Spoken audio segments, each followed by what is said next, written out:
want to talk about something. I want to talk about respect in a relationship. Oh, we're going to talk about relationships. Yes, that's what we're going to do, Austin. This is about to be fire. Especially because we're going to have some bourbons, and I had so much sushi. That was a lot. That was a lot of sushi. It was.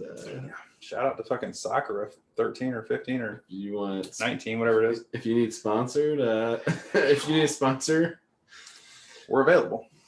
We have an open spot for advertising. Right. We just dropped $120. We'd probably drop 120 more in a few weeks. It was $120, but it was probably $300-400 worth of sushi, though. Yeah. Oh, for sure. That's the thing. That they had every roll was half price. $3.95 rolls. That's unbelievable. Yeah. We had 12 rolls plus all the salmon, drinks. Yeah. Appetizers. Yeah. I want to try their sake. If their sushi's that good, it's gotta be good, bro. So what about respect? Do you not feel like you're respected? No, not at all. Not at all. I'm not talking about mine at all. You're not. You're saying no. I'm not respected at all. No, I'm kidding. No. Actually, dude. Okay, so I think. Okay. And this is me, and I'm gonna omit names and shit from anybody that I mentioned this evening, because I think in my relationship, except for my wife, obviously, I'm not gonna omit that name because she's in the other room. I feel like in the spectrum of relationships, I feel like there's a line, right? And that line is where you can go from joking around and, we have a good time and blah, blah, blah.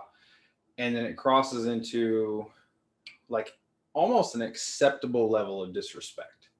Mm-hmm. Right. And it's like the level of which you accept the disrespect from your partner, right? Because like you've entered into this relationship together. Yeah. Right. And so you're like, okay, well, that's my partner. They're being disrespectful, but it comes from a good place. So I'm okay with it. Right. And see, like for me, like if here's the middle, right? And this is your average level of like everyone kind of, jokes around with their wife. You know, the guy's like, the old ball and chain, and then the girl's like, oh, my old man, he doesn't know anything about blah, blah, blah, Like I feel like my ladies' trip to Nashville, Tennessee. Right. So like if that's the middle, I'm more conservative. Okay. Right. And not because I'm a Bible thumper or anything like that. Like I'm one of the people like I don't like being disrespected at all. And I feel like if I don't want to be disrespected and I would never let anyone disrespect my wife, then I have to hold myself to my own standard. Right. So my standard is I would never walk in and like even joking around be like, you're fat, you need to lose weight, Yeah. But like I know some people who would just be like, look at this one, I only fuck one fat bitch, she's in the house. Like, and it's like acceptable for guys to talk about that. And like for me, like it's so odd. Because to me, I would never do that. Yeah. Yeah. And I guess like for me, I see it comes from them not loving themselves. You think so? Either, yeah. You think it's an internal thing that they're... Yeah, because like kind of what's inside is reflected out in your relationship. And if you don't value yourself as like internal dialogue is much worse than that fat bitch. And it's like constant. And so that fat bitch is not as bad as what they're actually thinking. Actually, everything that they tell themselves every day and their shilt or their game. God, I just shame and guilt. Shilt. That's a new term. Shilt. Shame and shilting. Guilt. I'm shilting. Shilting. So all this shame and guilt that's built up in them, that internal dialogue is so much worse than they have the partner. But I mean, like, I don't even... You're talking about their internal dialogue towards themselves or towards their partner? Towards themselves. Okay. And it doesn't happen until their partner starts treating them worse than they treat themselves. And I think that's why a lot of people stay in abusive relationships, because they don't even treat themselves as well as their partner, who's unfortunately treating them as poorly as an abusive relationship. Now that's an extreme example. Right, of course. And I really side with you on the like treating somebody right. Like I'm not going to bring up gossip to another person about my relationship or even like talk bad about my partner because like I guess for me and my dad always said is like the number one thing you have to have in a relationship is respect. Absolutely. If you don't have respect, everything else fails. Right. And see, to piggyback on that, and I think it's tough because, you know, I mean, what did I say earlier in the podcast with Lauren, right? I think one of the number one things is honesty and communication, right? How can you be honest and communicate with someone you don't respect? Oh, 100%. Right. So like if I don't respect you, you don't respect me, I'm not going to open up and tell you stuff that you could then turn around and throw in my face, you know, the next time we're, you know, ragging on each other, even though it's all in good fun. Yeah. You know, well, then you internalize it and then you are ready to kick back at them for the next thing that they do or anything that they're out of line for. But then it's like, then the relationship continues to go on because you're not being true to each other and everything's fake. So, hey, it's just a joke. It's not real. Don't get upset about it. Even though I called you fat, that's not real. But I think the really cool part that you and Lauren have built is this grounds of being able to communicate your desires and like be explicit with what you want to talk about and like your dreams, ambitions, or things that are wrong. And now if that person was to say, hey, I want to talk to you about something important, there's no dialogue for that now. Right. Because you can't even talk about that stuff. Right. Because then like, how do you know when they're being serious? How do you know whenever they're being facetious? You don't know. Yeah. And then how do you know that they're not going to turn around when they brought something up that's actually bothering them and be like, oh, I was, you know, I don't really mean that. I just said that because I was, you know, felt a little insecure and, you know, maybe I'm a little off today, even though deep down inside, they know they want to talk about it. Right. And so I think that thing manifests in a relationship that it's like that big elephant in the room that nobody wants to talk about. Yeah. And it's just going to become this bigger elephant the more things you add to it, whether it's bank accounts, house, kids, you know, and I think it starts easy when you're dating and it becomes more difficult when you're married. But the more you just allow that other thing to take up space in your relationship, now there's no space to connect with each other because you're completely distant. And respect is the thing that gets at that you there. point, there's a certain level of confusion even. Like of like, when are they being serious? When are they not? When are they being truthful? You know? Like, I mean, how can you know? Yeah, you can't because you don't trust them. Because respect and trust, I think, are two things. It's like the like if you're gonna play bowling and you're using the bumpers, respect is one side and you know, trust is the other. And you know, it doesn't matter how terrible the situation is around your relationship, trust and respect bounce communication back and forth until you figure out the issue of your... Dude, you snowballed that into the greatest analogy. I was like, where the fuck are you going with bowling? You're like, this... Oh my God, this dude done drank too much. He had 2 bourbons. He's like, all right. They are very strong, though. Put some THC in that. And then I started talking to myself for 4 hours. We should have brought that bottle up here. Yeah. Need a fucking refill. No, that's it. I mean, that's a really good conversation because when you brought that up before, and I like,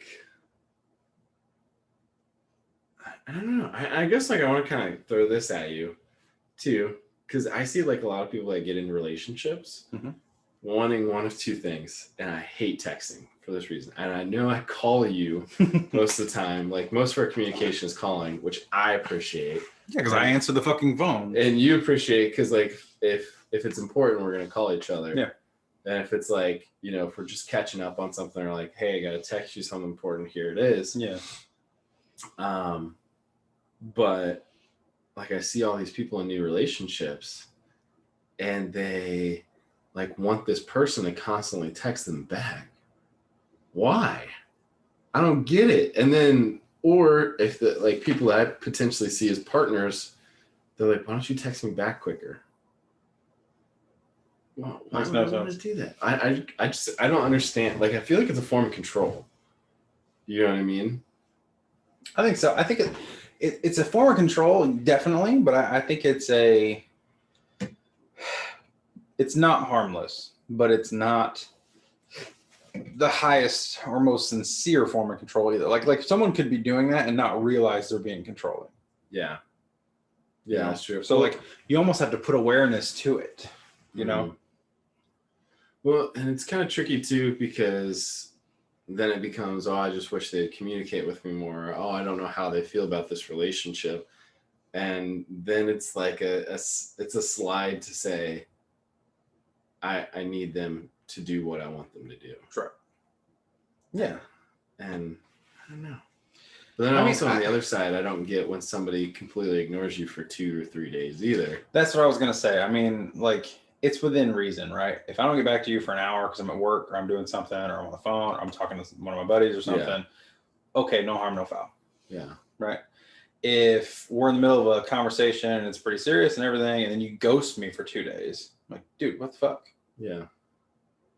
You know? Yeah. So there's a bit of give and take. And I think you have to set realistic expectations. And it's so, you know what's crazy to me, piggybacking off of this, is that people don't feel like they can talk to their significant others or their partner. You know? Yeah. It's like, I guess if you want to go with the bowling analogy, it's like trying to play bowling without the bowling ball. Literally, how you gotta get down there? You know what I'm saying? It's gotta hit those pins, but I'm not sure how we're gonna. Right, you're like, oh, I can't talk to her. You know, she just cries. It's like there's a problem there. Mm-hmm. There's a massive, massive problem there if you cannot have a serious conversation. And that's the thing. It's like it's with both of you. It's not about her or him or the relationship. It's each other that's manifesting in the relationship to cause these problems. Mm-hmm. And so it's like when there's a problem in a relationship, it's like, how can I show up better in the relationship? And how can we as a team make the relationship better or into what we want to be? Right. Because that's the thing that drives me crazy is when people come to me and they're like, I wish my girlfriend would communicate with me more or communicate more. Mm-hmm. And I'm like, what does more mean to you? How do you define that? What's your expectation? Yeah. Did you tell her when you want her to communicate with you? Yeah. And like, hey, I would love to, if I text you during the day, just text me back at night so I know everything's okay. Yeah. Just like get back to me or whatever. Yeah. Yeah. And instead of just like more, because more becomes this slippery slope. Yeah. That's a dangerous place to be. Okay. So what would you say are the things that are fundamental to a relationship? Like pieces. Man, I would say, to me, communication is paramount. Mm-hmm. But to me, communication is built on trust, honesty, and expectation. Put a little water in it. It's ice.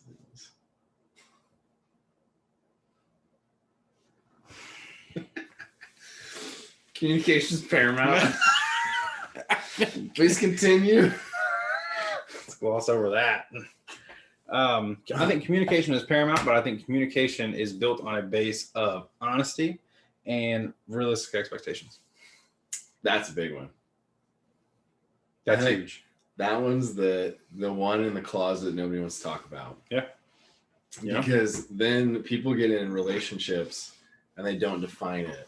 Yeah. You know what I mean? Because it's like you're in this circle with somebody, you don't know how far that circle goes. Like, do they want to be in an open relationship?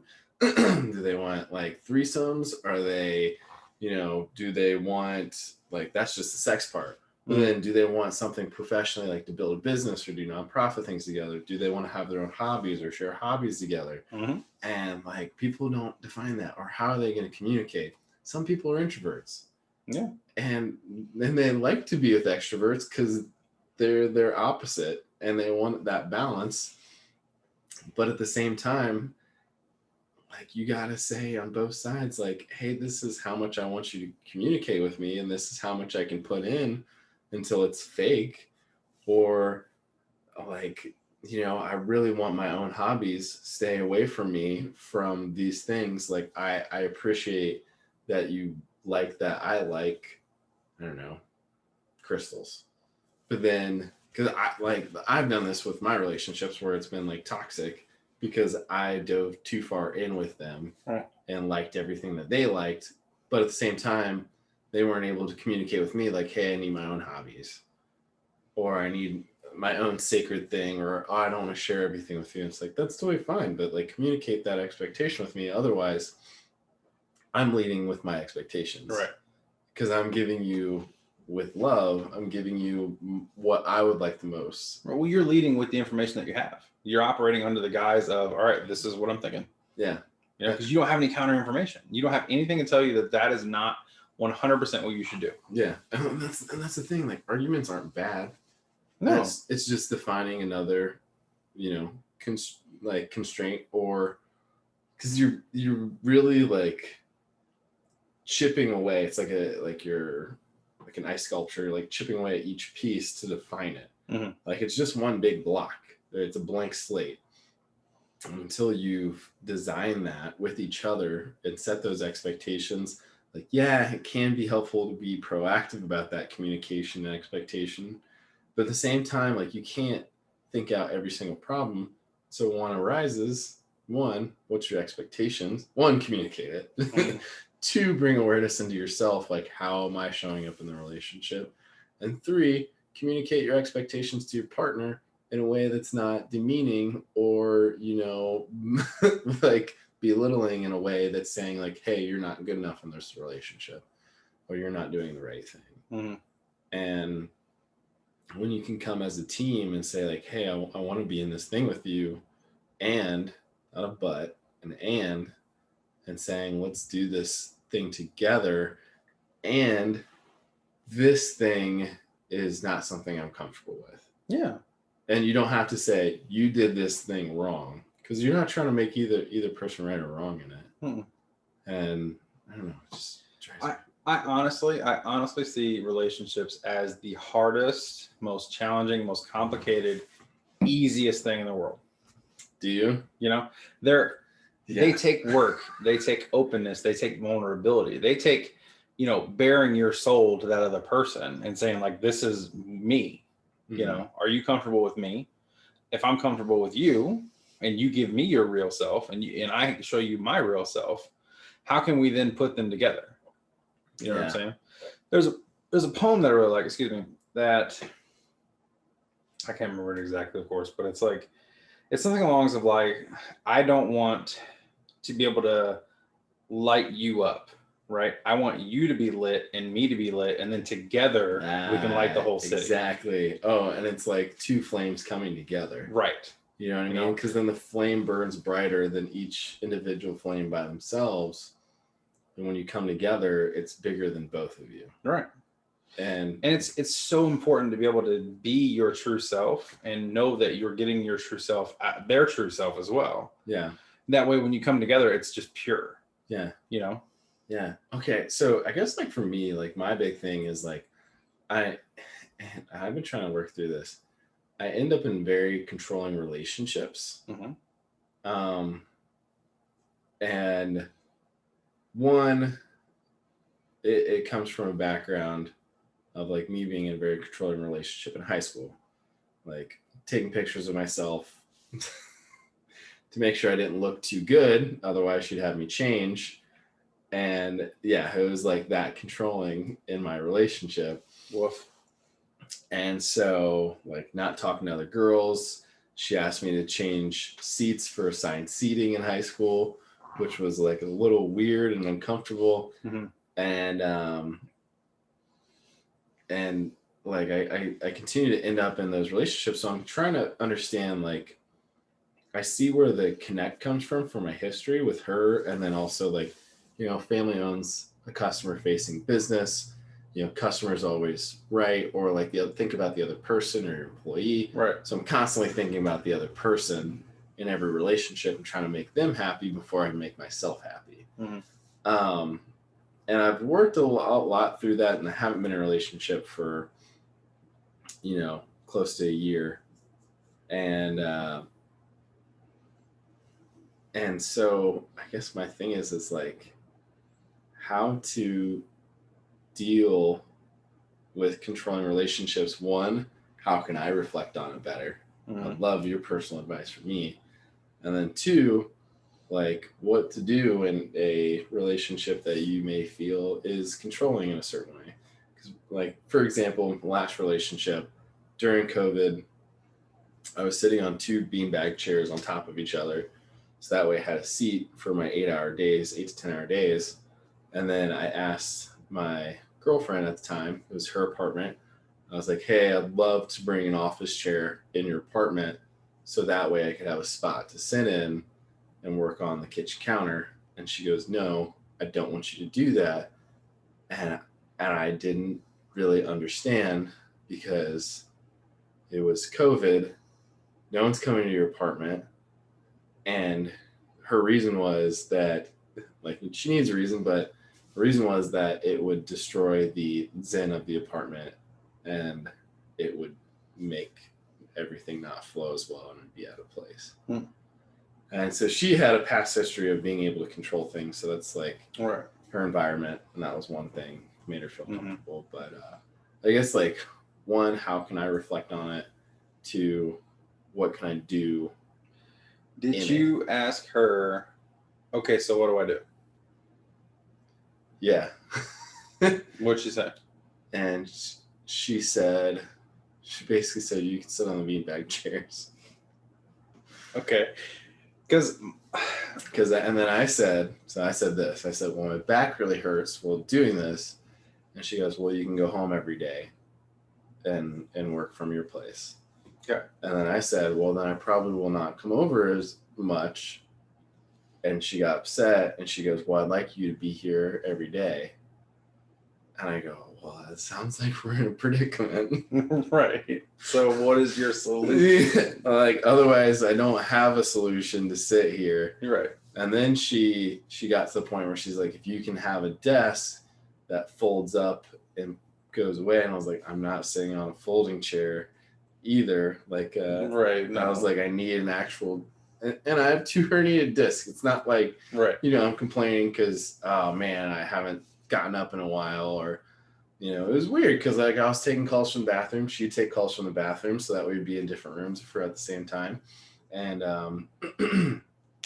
we just made it work. But then I was like, that's the one thing. It's like, we can put the chair in the corner, or we can or put it in the closet. Put it in the closet, or put it in the bathroom, like when we're not using the bathtub. I don't know. I think that was really the thing that straw that broke the camel's back. Yeah. I honestly see it as you get to these impasses and one of 2 things is going to happen. You're going to compromise or you're going to settle. Right? So are you going to compromise? You guys are going to meet in the middle, or are you going to settle for what that person wants? Yeah. And it sounds like, and you're done. Or you walk away. Yeah. Right. There's always that nuclear option. But I think you are so used to settling, and you're so used to just saying, like, yep, the customer's always right. I'm going to make this person happy, so I will be in physical pain so that this person is happy. Right. Yeah. That you let that go 1, 2, 3, 4, 12, 15, 20 times. And then it's just the normal. And then it's the normal. Yeah. You're used to, they're the boss. They wear the pants. Mm-hmm. And it's like, there are some people who are into that, and there are some people who are like, it's fine, whatever. My wife runs the house, or my husband is, he's kind of a dick, whatever. And it's like, well, no, they're controlling. They are. Yeah. That is absolutely not okay. Like, they're not willing to compromise with you because they see themselves in a position that they can tell you yes or no. Yeah. You know what I'm saying? Like, you don't have a choice. Yeah. Like, you don't have a choice. I'm telling you no. Yeah. And you can figure it out, and I'll tell you yes or no on that thing too. Oh, you know what I'm saying? It's really funny that you say that, because my coach said something similar in 2 ways. One, she's like, you're in a space, basically it feels like, around a bunch of like celebrities. and you're like, you know what, I'm just happy to be here, and I'll do whatever you guys need me to do, but I'm not really here. I'm just like helping you guys out. Right. She's like, create space for yourself. Just show up. Like, this is yours. Own it. I was like, damn. I was like, that's so right. And I like thought about it a lot. And right, like you're just happy to be at the dance, man. It's like, dude, get out there on the floor. Yeah. You know? And then have fun with it. Yeah. Like you're here. Yeah. And the second thing is like, I like when my choice left me, like the ability to choose what I can do, instead of realizing that I had the choice of walking, I took that choice away from me. That was my own choice that nobody could take away from me, but I took it away from myself. And then I like lost myself. I didn't even know who I was because I became codependent on her in the relationship. And I didn't even know who to be anymore. Right. And you know what, you know what is crazy? And I think it's a very powerful statement, is you don't have to have trust when you have control. True. That's the thing. Because it's exactly. See? That's exactly it. And so I don't have to trust you. I control you. Yeah. I know what you do. Yeah. You know? Yeah.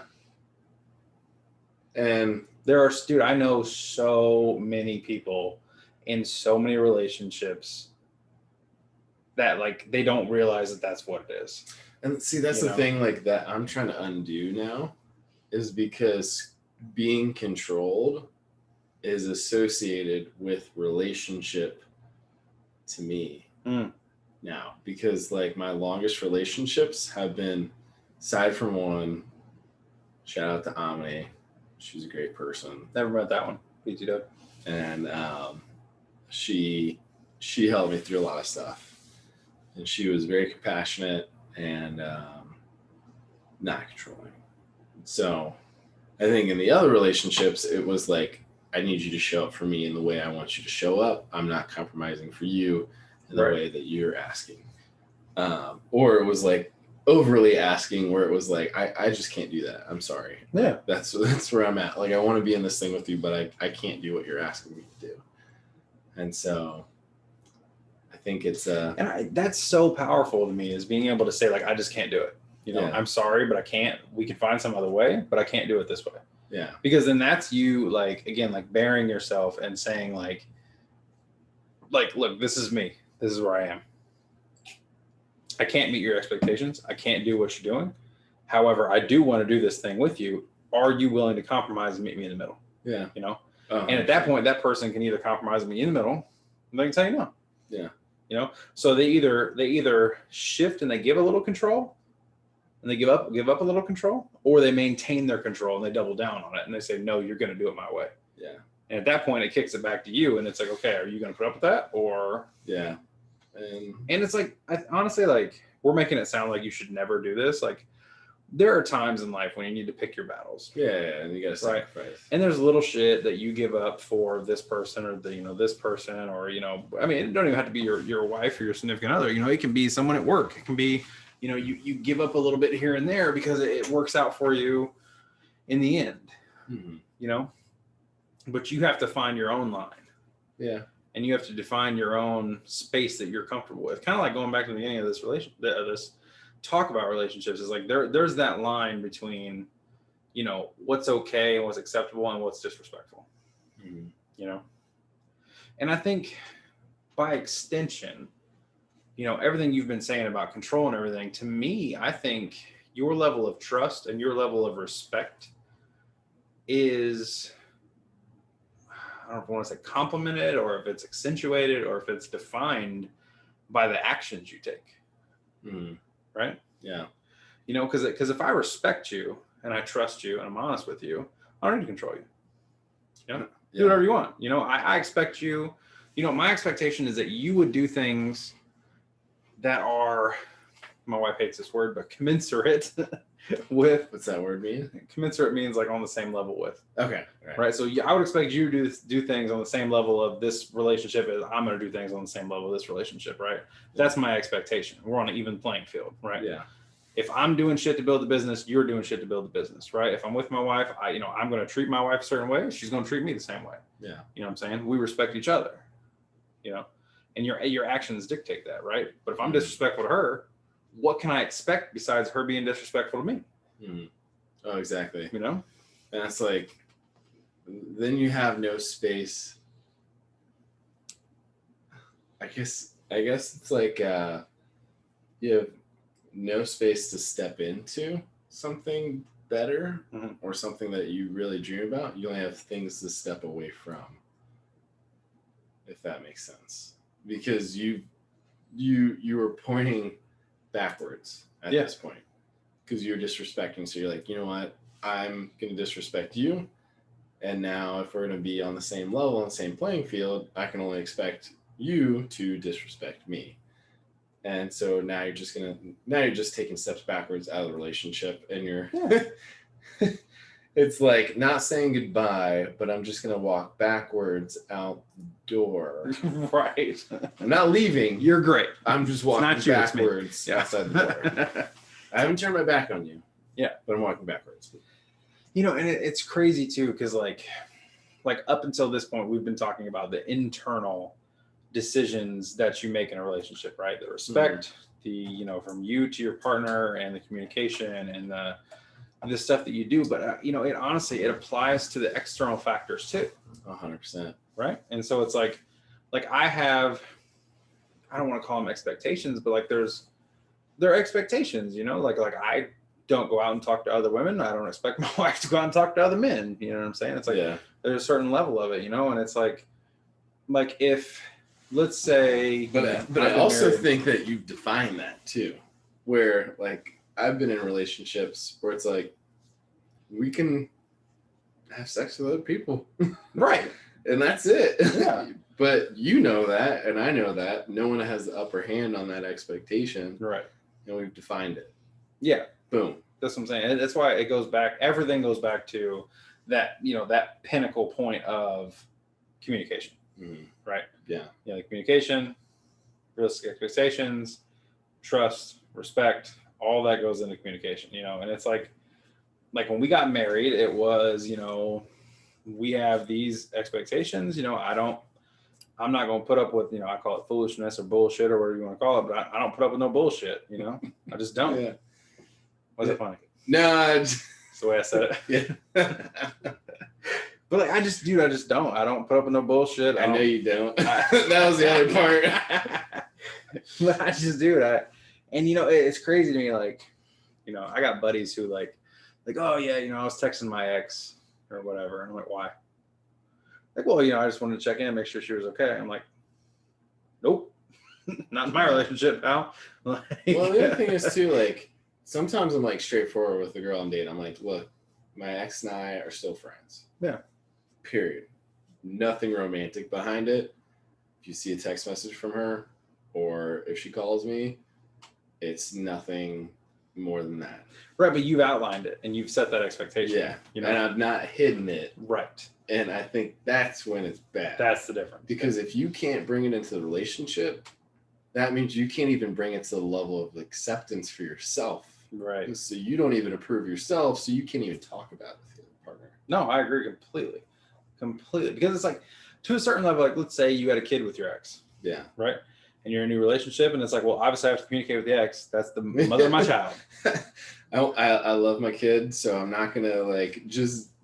Right. I'm not gonna. And that's the other thing. Like person, when people tell their partner to drop their kid basically and not text their ex-wife or whatever, it's absurd. I'm just like, do you know how the world works? People are messy. Shit happens. Get over it. Yeah. Like, you're not the centerpiece of the world. Yeah. And it's like, you have to be understanding with how things work, right? Yeah. Like if they have a kid with somebody, obviously they're going to have to talk to that person. Obviously they're going to have to raise that kid. I mean, it's their kid together. Mm-hmm. Right. So there's always going to be that level of communication, that level of openness, that level of X, Y, and Z is going to have to happen, and as long as it's a civil and, amicable relationship, that's cool. Now, are you going to be staying over at their house, sleeping in the same bed as her, but like, yeah, no, it's totally cool. We're friends. You know, it's like, well, okay, I'm not comfortable with that. Yeah. You know, it's a little weird. You know, but if you're comfortable with it, hey, do you? You know? Oh, dude. It's funny. So my ex-girlfriend. It's a perfect segue into this conversation. So she basically, I told her, I was like, hey, one of my best friends, Tion, it's like, she's a girl, like, and sometimes we hang out. Like, we're great friend of both of us. She'll be on the show soon. Yeah, she will be. And I was like, just a heads up, I'm in a studio apartment and I don't really have space for like an air mattress. Is it okay if she just sleeps in my bed? We're not going to hook up. And she's like, no, you can't do that. I'm like, okay, then I'll just bring out an air mattress, whatever. And then I asked about Keenan. I was like, Keenan, can he sleep in my bed? He's going to be coming over probably in the next month or so. And she's like, no, you can't do that. I don't want you sleeping with any of your friends. Like, doesn't matter, guy or girl. I'm like, okay, all right, that's a little weird. Because you're not gay.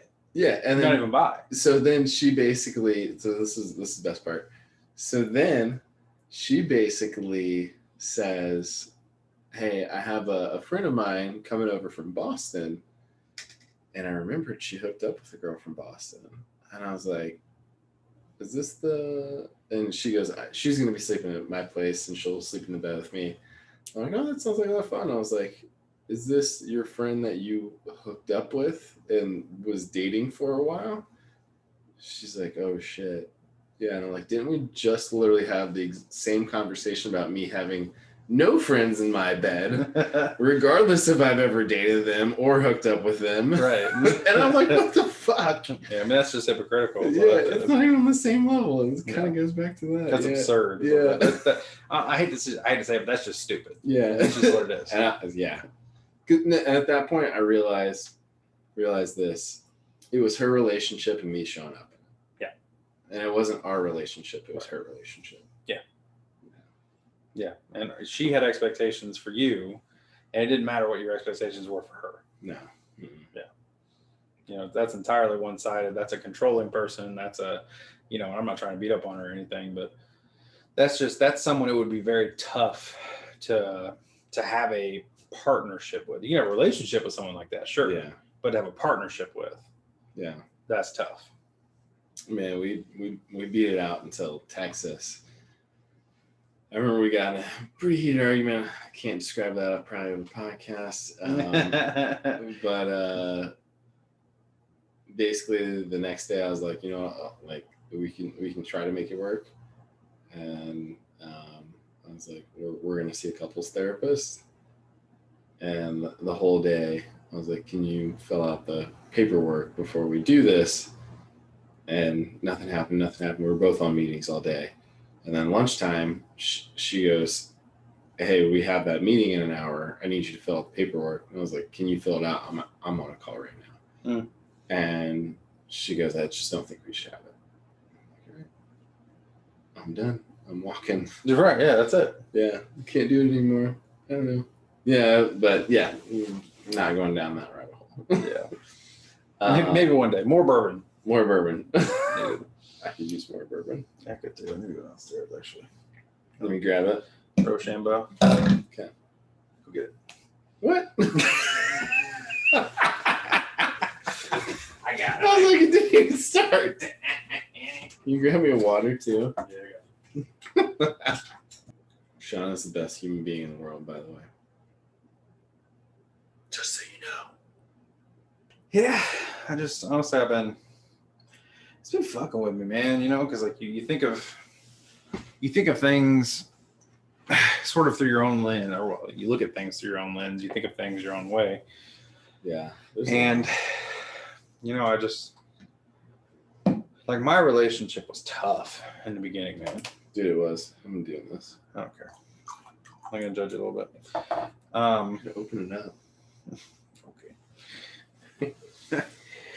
Any whiskey experts out there, please let me know if that's the right thing to do. You're not wrong, actually. Oh, okay. Yeah, I didn't say it. just not how I would do it. Dude, I mean, it was like, to be honest, on the outside looking in, it was tough. It was tough, yeah. And it's like, I would have rather gone through the, 2, maybe even 3 years of just fucking knockdown, drag out fights that we had, to now we're at the point where like everything is flourished out.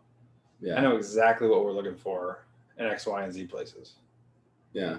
Like there's no secrets. There's no, our expectations are laid bare, and it is what it is. And I really enjoy that, because I know that no matter what happens, Lauren's got my back. And I know no matter what I want to do, we can talk about it. And, if we want to go about X, Y, and Z in a different way, it's, the conversation is always there and it's able to be had.